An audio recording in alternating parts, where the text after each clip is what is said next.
وعلى آله وصحبه ومن تبع رسالته العزيزة. أما بعد فيا عباد الله اتقوا الله حق تقاته ولا تموتن إلا وأنتم مسلمون. فقال الله تعالى في القرآن الكريم: أعوذ بالله من الشيطان الرجيم. بسم الله الرحمن الرحيم. لقد كان لكم في رسول الله أسوة حسنة لمن كان يرجو الله واليوم الآخر وذكر الله كثيرا. وقال تعالى في آية أخرى: وما أرسلناك إلا رحمة للعالمين. وقال النبي في الحديث: إنما بعثت لأتمم مكارم الأخلاق. صدق الله العظيم وصدق النبي رسوله الكريم ونحن على ذلك من الشاهدين والشاكرين. إلهي أنت مقصودي ورضاك مطلوبي، أعطني محبتك ومعرفتك. Jamaah sekalian, marilah sama-sama kita memuja dan memuji Allah yang masih memberikan kita kesempatan kepada kita semua untuk bisa singgah ke Masjid Baitul Mukarramah untuk menunaikan sebuah ibadah yang wajib dan mesti kita lakukan, yakni solat Jumat dalam kondisi berjamaah. Semoga Allah pula lah yang akan mampu, yang memilih kita salah satu di antara hambanya yang mendapatkan husnul khatimah dan mampu mengikuti jejak Rasulullah. Salawat dan salam marilah sama-sama kita hantarkan keharibaan baginda Rasulullah sallallahu alaihi wasallam, seorang nabi yang patut diteladani, seorang nabi yang patut diikuti. Beliau menjadi pedoman dan tuntunan dalam kehidupan. Tidak ada satu ruang hidupnya, ruang lingkup kehidupan dan sepak terjangnya yang mencerminkan beliau tidak layak sebagai orang yang mesti kita ikuti. Salawat dan salam marilah sama-sama kita hantarkan pula kepada al dan sahabat beliau sekalian, para alim ulama mutaqaddimin dan mutaakhirin yang muktabar kedua-duanya, yang kita hormati bersama Imam Syekh Masjid Baitul Mukarramah, walidi, dewan guru, para ustaz, pengurus, semua jamaah yang hadir dalam momentum solat Jumat ini. Semoga Allah ridai dan Allah muliakan kita semua. Satu waktu kita doakan kepada Allah, semoga Allah kumpulkan kita seperti hari ini kelak di yaumil qiyamah dalam surganya Allah. Amin amin ya rabbal alamin. Jamaah sekalian, kita masih berada dalam momentum Maulidur Rasul, di mana dianjurkan kepada kita semua untuk menelaah dan menganalisa, mengingat kembali bagaimana sejarah-sejarah dan risalah kehidupan Nabi Muhammad yang kemudian kita terapkan dalam kehidupan. Sesuai yang disampaikan oleh salah seorang ulama dalam kitab tarikhnya, pribadi Nabi Muhammad ini merupakan sosok yang memang mempraktikkan akhlak yang mulia, bukan hanya setelah beliau dibangkitkan menjadi Rasul, melainkan jauh sebelum beliau diutus dan diwahyukan Al-Quran kepadanya. Nabi Muhammad sudah mempraktikkan akhlak dalam kehidupannya, di mana sebuah ungkapan dalam kitab tarikh atau yang disebut dengan kitab Nurul Yaqin, kana alaihi salam ahsana qaumihi khalqan. Rasulullah itu Nabi Muhammad itu merupakan salah seorang manusia yang paling bagus perwatakannya, salah seorang manusia yang paling bagus akhlaknya, salah seorang manusia yang paling bagus karakter dan sikapnya pada zaman jahiliyah, pada zaman Nabi sebelum dibangkitkan menjadi Rasul dulunya. Beliau sudah mengimplementasikan akhlak yang mulia dalam kehidupannya. Yang selanjutnya, wa asdiqahum hadisan. Nabi Muhammad ini merupakan pribadi yang paling benar cakapnya, yang paling betul lidahnya, yang paling benar ucapan-ucapan yang beliau keluarkan saat itu pada masa beliau sebelum dibangkitkan sebagai Rasul, masih muda dan belum dewasa. Nabi Muhammad sudah dikenal sebagai orang yang paling bagus kalimat-kalimat yang beliau keluarkan. Tidak pernah dalam kehidupan Nabi Muhammad, masa muda dari ubud muda hingga dewasa, ligatanya akan tatume kalimat-kalimat dusta, kalimat-kalimat kezib, kalimat-kalimat yang tidak sesuai dengan kenyataan, melainkan hanya kalimat kebenaran yang beliau sampaikan bagi semua manusia. Wa a'zamahum amanatan. Nabi Muhammad merupakan seorang manusia, pemuda yang sangat menjunjung tinggi nilai-nilai amanah. Beliau salah seorang manusia yang patut dipercaya dan mengemban amanah yang sangat luar biasa. Inilah hal yang perlu kita ikuti dan kita implementasikan dalam kehidupan. Yang selanjutnya, hal yang paling penting bagi kita nyoban Bandung pada zaman yang akhirnya, kita nyoba bertepu bahawa Nabi Muhammad merupakan sosok pribadi ab'adahum anil fahsyi wal akhlaqir radhilah allati tadnasur rijala hatta kana afdala qaumihi muru'atan. Nabi Muhammad merupakan salah seorang pemuda yang terjauhkan dan sangat jauh dari akhlak-akhlak tercela, dari sikap-sikap yang tidak bagus, dari perkara-perkara yang keji, yang mana sikap tercela, akhlak tercela, perkara yang keji tersebut yang membuat pemuda-pemuda lain kotor mereka, berdosa mereka. Tapi Nabi Muhammad walaupun berada di tengah mereka, dalam kalangan pemuda-pemuda yang kuto, pemuda-pemuda yang berukai, pemuda-pemuda yang mensifati dengan sifat-sifat yang keji, tapi Nabi Muhammad tetap berakhlak dengan akhlak yang mulia. Lebo pedboh perkara tersebut aci tak bayangkan nuronya urung silun.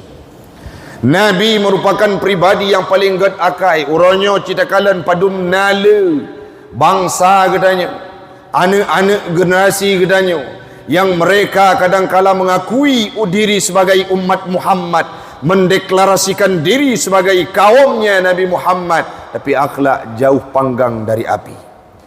Nabi tidak pernah menyakiti kawannya, Nabi tidak pernah berburuk sangka dengan tetangganya, Nabi tidak pernah bersikap kejam kepada orang lain, bahkan kepada binatang. Tapi hari ini yang kita dapati, yang tatumele katanya orang Siklun Bandung, padum nala anak-anak mit yang kadang-kala disudutkan, para ulama didiskriminasi, terjadinya persekusi kepada tokoh-tokoh agama yang dilakukan oleh siapa? Mereka pula yang mengakui diri sebagai umat Muhammad.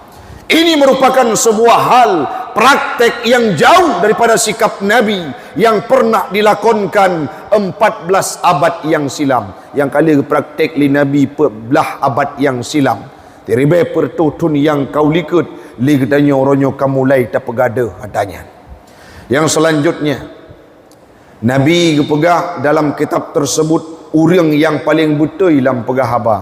Itanya oronyo kadang-kala wate tamu tutu. Itebit kalimat lam lidah tipluh krek hantente na betul muthi krek. Na urang yang kepegah haba sijim menyena betul 2 minit. Na urang yang kepegah haba murau-urau menyena betul dapat sapat haba ganyan hanya sijim. Mencerminkan bahawa kita hari ini tidak lagi mengikuti apa yang dipraktikkan oleh Nabi dulunya. Dalam kitab Muraqi' Ubudiyah, Salah satu daripada kekejian maksiat yang harus kita jauhkan gekun le Imam Nawawi Al-Jawi dan Imam Al-Ghazali dalam kitab Bidayatul Hidayahnya. Perkara yang perlu kita puji salah satunya adalah hifdzul lisan, menjaga lidah, jaga lidah daripada 8 buah perkara. Salah satu di antara 8 perkara tersebut al-kizbu, yaitu sulit mengatakan sesuatu yang tidak sesuai dengan kenyataan. Manuronyo kita fikir-fikir, kita bayang-bayangkan. Padum nala kalimat-kalimat yang tak petebit le kitanya lam udip yang kadang-kala ngan kalimat nyan pungut gop, ngan kalimat nyan bangai gop, ngan kalimat nyan salah pengertian dalam udip gop. Le kalimat-kalimat le haba yang kitanya pegah, haba-haba yang tidak benar dengan tidak sesuai dengan fakta di lapangan. Ini merupakan sikap yang tidak dianjurkan oleh Nabi. Imam Nawawi Al-Bantani menyampaikan bahawa seandainya orang yang metutup haba-haba lara dan sifat ji mayang-mayang tercantum di dalamnya kalimat-kalimat dusta, itu pun harus dijauhkan. Pakon, karena akan terbiasa tubuh gedanya dalam mayang-mayang dengan kalimat sulit, ente akan terbawa dalam hal-hal yang serius, kita pun akan berdusta. Nabi Muhammad pribadi yang paling jeroh tutu dan hana pernah nesemungut. Yang berikutnya, Nabi pribadi yang paling amanah. Ronyo yang perlu tanya tiru pula dalam mudib. Na gejuk jabatan, dititipkan jabatan oleh Allah Ta'ala dalam kehidupan. Baik jut ke gesik dalam kampung, jut ke camat dalam kecamatan, menjadi bupati dalam kabupaten dan wali kota di kota, bahkan gubernur presiden punya jabatan kita. Ada kebijakan-kebijakan yang kita keluarkan, terutama kebijakan menyangkut dengan anggaran. Watena uriung itim selewengkan anggaran atau bahasa katanya, yakni korupsi, itu mencerminkan tidak adanya amanah sebagaimana yang pernah gepraktek li Nabi.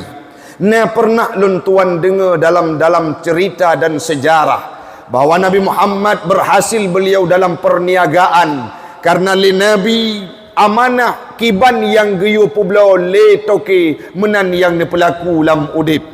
Nah, harga barang yum takun laju seolah-olah 50 ribu. Nyan kana laba, kana pangkai dan kasip untuk gepuau. Watenyan seandainya na urang yang tawarkan bak Nabi Muhammad, ya Muhammad, nyo harta nyo barang nyo lung timblo bak draw karena gotat akai draw dengan harga sirtu ribe. Nabi tidak mau menerimanya. Beliau akan berdiri di angka 50 ribe. Walaupun ada tawaran di atasnya. Menyagutanya orangnya. Maaf cakap orang syi'lun. Nah, harga kadangkala 50 ribe. Iu publo litoki 60 ribe. Tak bodoh tanya tak pegah modal barang tersebut sirtu ribe. Kepu tujuan supaya lelaba tarempok dia katanya. Itu mencerminkan tidak adanya amanah.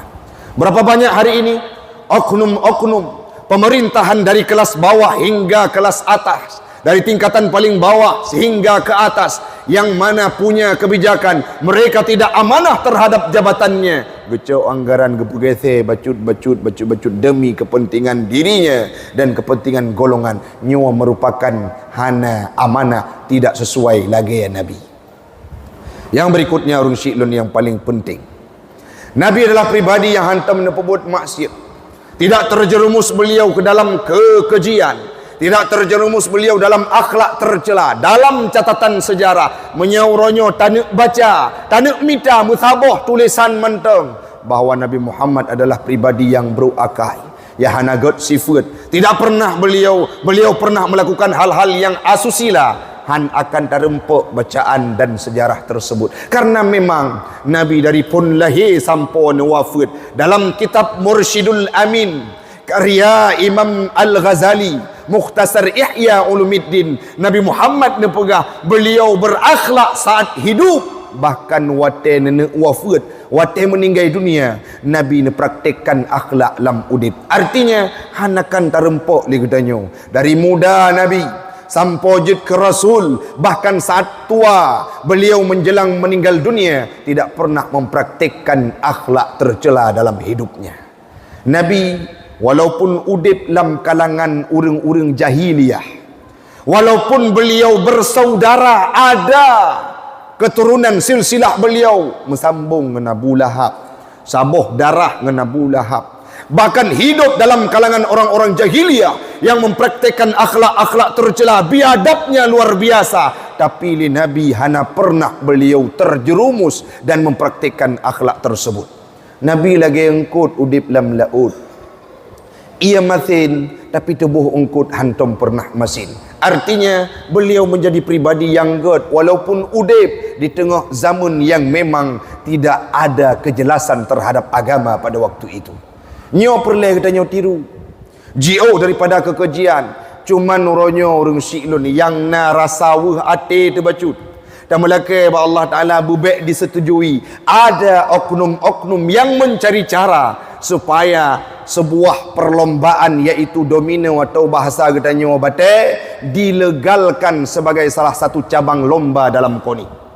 Nyo merupakan hal yang paling wuh tu miak sandainya di ACC. Kenapa? Karena batenyan, dominonya merupakan representasi perwakilan ciri khas daripada judi, dan itu ada sifatnya tergabung ke dalamnya adalah kekejian.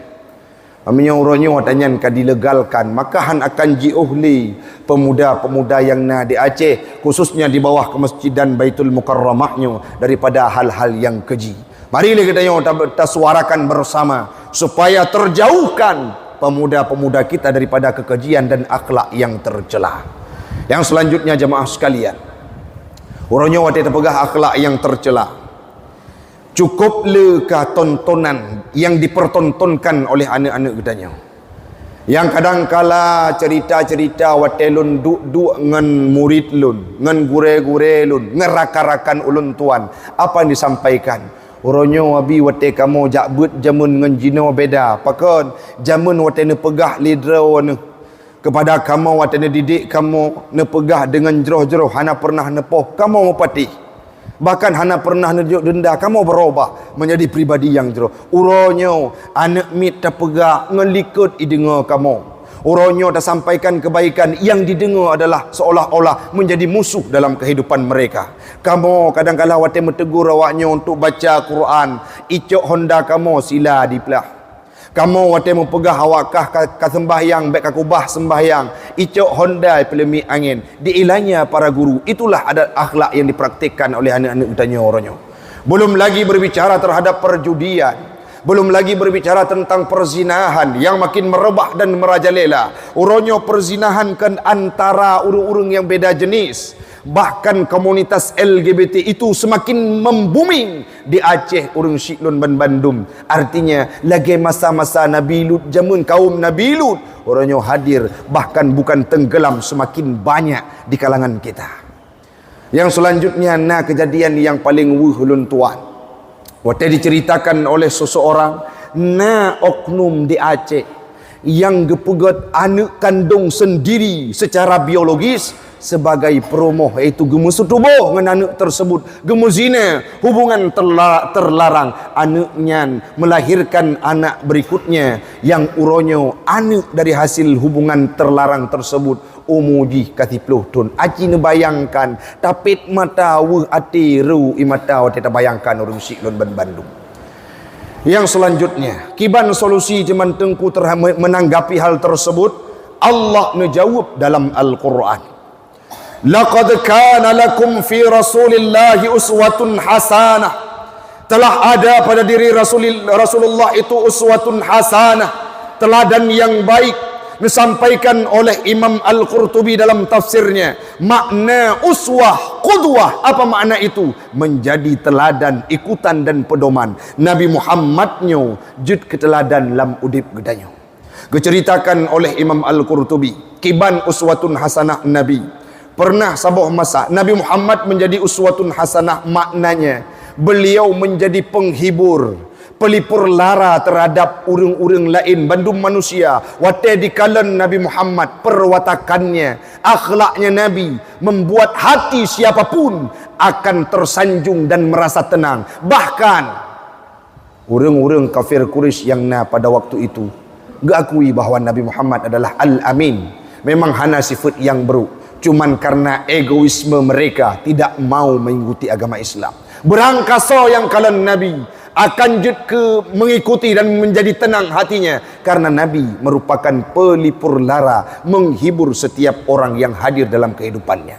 Yang selanjutnya, kalimat-kalimat Nabi itu patut diikuti, disampaikan oleh Imam Al-Qurtubi. Kenapa? La yantiqu anil hawa, karena Nabi tidak berbicara sesuai dengan nafsunya, illa wahyu yuha, kecuali geputren wahyu li Allah Ta'ala. Yang selanjutnya, dalam tafsir Al-Qurtubi tersebut juga disampaikan bahawa Nabi Muhammad kebukti get akai akhlak luar biasa. Li Nabi pernah gecoba oleh Allah Ta'ala bekah wajahnya, luka gatihnya, patah igoret ke, meninggal terbunuhnya paman terkasih yaitu Hamzah dalam sabuh perang waktu tersebut. Yang selanjutnya perut Nabi pernah diikat batai, tapi Nabi Muhammad wate dirempok oleh para sahabat yang lain. Apa yang ditemukan dalam kehidupan Nabi? Beliau walaupun dicoba laginya tetap sabar, syukur, ihtisab diri dan ridha terhadap apa yang mentang yang ditimpakan oleh Allah Subhanahu wa taala. Nyo kenyo yang perle tanyo ikut. Gelanjutkan li Imam Al-Qurtubi, wate sahabat dia pegah pada Nabi. Syaqauna ila Rasulillah sallallahu alaihi wasallam al-ju'a wa rafa'na an butnina an hajarin. Kamu menuk cerita bak Nabi tentang wate dalam sabuh perang. Budak sahabat jak cerita bak Nabi. Gak pegah ya Rasulullah kamu ada. Nyo bak perut kamu nyo gak angkat baje li sahabat. Ge pelemah bate mengikat bak perut. Gekun kamu dek tatat ya Rasulullah. Puatra yang terjadi, farafa'a Rasulullah sallallahu alaihi wasallam an hajraini. Nabi Muhammad gebut baje ge pelemah. Le sahabat buno mengikat sabuh bate, Nabi mengikat dua bate long unun ngan long wi, mencerminkan lebih dulu Nabi merasakan lapar ketimbang para sahabatnya. Olehnya wate kejadian lagi kejadian di kota Taif. Diceruk Nabi le suku Sakif yang tidak tahu menau terhadap keberadaan Nabi. Kiban kejadian wate Nabi nemai agama Islam ke kota Taif dalam kondisi hatinya gundah. Teruk Nabi kena nurung syi'lun adun ado yang mulia.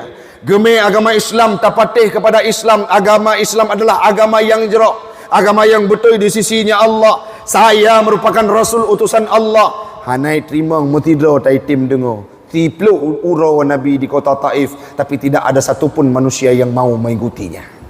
Gekun li Nabi ba urau ketiplu bersama Zaid bin Harithah. Ya Zaid, hana cara li getanyo tinggal di kota Taifnya. Tidak ada satu orang pun yang mau mengikuti agama Islam. Mereka sudah terpengaruh, mereka sudah terprovokasi. Jadi bagaimana ya Rasulullah? Kita pulang meninggalkan kota Taif. Wate Nabi kebedah gena kubah kota Taif urang syi'lun ban Bandung. Ikun li raja suku Sakif. Ya merempok wahai anak-anak muda yang raya tu boh, merempok dengan Muhammad. Kepu tujuan aci cok bate-bate yang raya pegot lorong ceruk Muhammad supaya balik tempatnya. Wate yang bedahlah pembesar suku Sakif berjumpa dengan Nabi Muhammad. Ya Rasulullah, ya Muhammad, engkau datang tidak kami undang, engkau pulang harus membawa imbalan. Nabi fikir imbalan kadang-kadang pernah. Padahal wate Nabi meninggalkan kota Taif, melangkahkan kaki 1, 2 dan 3. Wate gebut tapak li Nabi, wate nyan tengku urang syi'lun ban Bandung, hana terasa bate yang raya ubi bosuh gedanya ipa keneng wajah Nabi. Batu di Aceh dengan di Arab beda. Bate bagi tanya dengan bate di Arab beda. Menya bate hino na yang jut tak pakai keut kalam. Tapi bate di kadang-kadang itet leuro irah leujeun hana tutupan dan gasah keneng bak wajah Nabi urung siklun. Cina bayangkan kiban pet, kiban cara ta bayangkan atanyan pet tengku oronyo mutun pet mata. Tanyo yang kamulia kana udip 60 tahun, 50 tahun, 40 tahun, 50 tahun. Hana pernah santara salom idang urang icuruk bate tulet secara sengaja di depannya dan hana jiu. Nabi kan lih pernah gerasa jamun.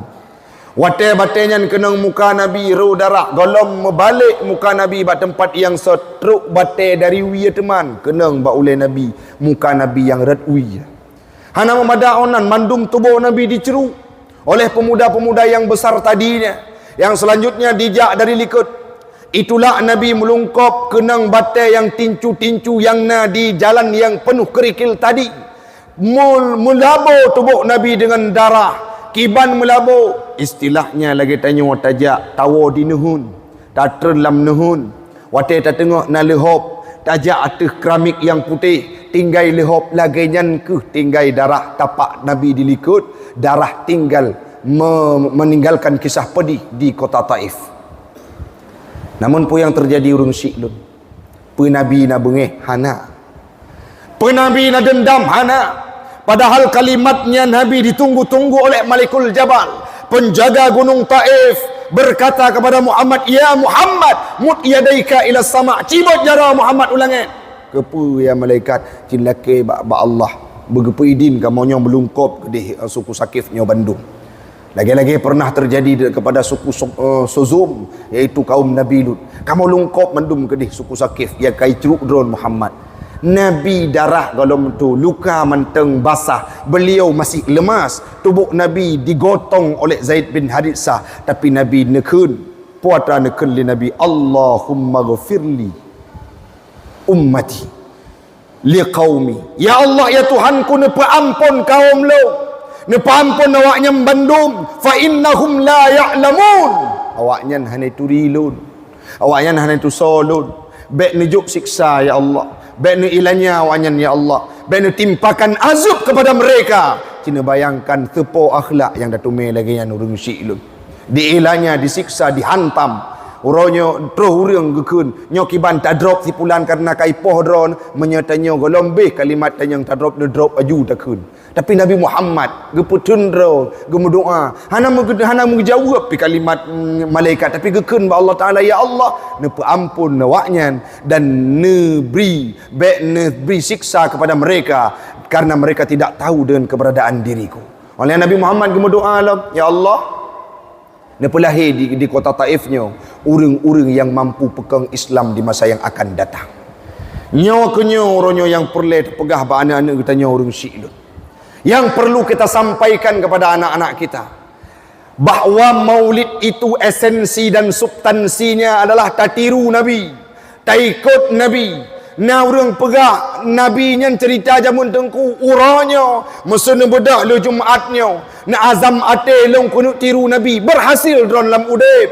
Menyatanya sidra guru akan berhasil bila Nabi dijadikan patron. Tanya sidra pemimpin akan berhasil bila Nabi berada di garda terdepan dalam contoh kehidupan kita. Tanya murid, Nabi juga pernah menjadi murid Jibril. Tanya seorang suami, Nabi punya istri. Tanya sira kepala keluarga, Nabi punya anak, yakni Siti Fatimah yang sangat dekat dengan orang tuanya dan senantiasa bisa bermanja dengan orang tuanya. Segala ruang lingkup kehidupan Nabi contoh teladan bagi kita nyo. Maka kajiut uronya urang siklun, tawa rumah tak pegah baca-baca anak tu bahawa Nabi lah yang patut kita tiru dalam kehidupan. Mudah-mudahan bermanfaat bagi pribadi ulun tuan dan umumnya kepada jamaah sekalian. Mari sama-sama kita tamang dalam rukun dua al-khutbah supaya sah Jumat kita ba uro yang berbahagia.